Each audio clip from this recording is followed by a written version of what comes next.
السلام علیکم دوستانو د کرکټ په اړه د نن دوه تازه لنډ مهم خبرونه. راشد خان برین لارا ته توپ اچونه کوي، خو برین لارا وایي چې راشد خان یو بهترین سپینر دی او د راشد خان په لوبولو کې ناکام راځي. او رحمان الله ګربز د سریلانکا په لیګ کې بهترین لوبه ترسره کړل، ډیر زبردست ولوبېدی، د خپلې لوبډلې په ګټه غوره توپخانه ترسره کړل، 50 ځای هم وکړه.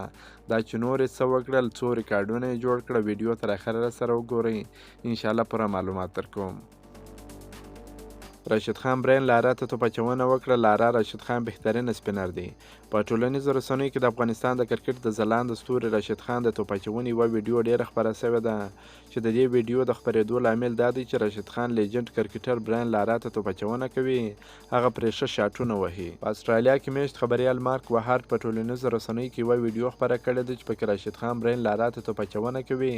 هغه په خپل ټویټ کې لیکلي دي چې پرون یوه نه هېرېدونکې صحنه وه چې د راشد خان توپ اچونې او د برین لارا توپخانې ته له هر ځایه خلک راغلي وه. په ویډیو کې لیدل کېږي چې راشد خان په جال کې برین لارا ته څو توپونه کوي چې لارا هم په زړه پورې سټروک سره خپل زاړه یادونه تازه کړل. په دې موقع برین لارا وویل چې راشد خان د کرکټ غوره سپینر دی او زه په خپل کریر کې د انیل کمبلې په لوبولو کې له ستونزو سره مخ وم. لا بلې خوا راشد خان وایي کله چې خبر سوم چې برین لارا سهار وختي توپخانې ته راځي نو ډیر خوشحاله سوم، ځکه چې لارا د خپل دور تر ټولو ښه لوبغاړی او د سپینرانو په لوبولو کې ماهر و.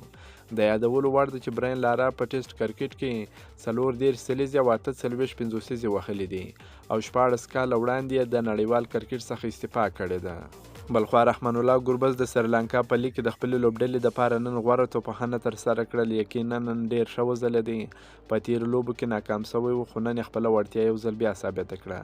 رحمان الله ګربز نن د سریلانکا په لیګ کې د خپلې لوبډلې دپاره په 15 بالونو باندې د 7 څلوریزو او 5 شپږیزو پر مټ 83 منډې وکړې چې ډیر بهترینه ولوبېدی.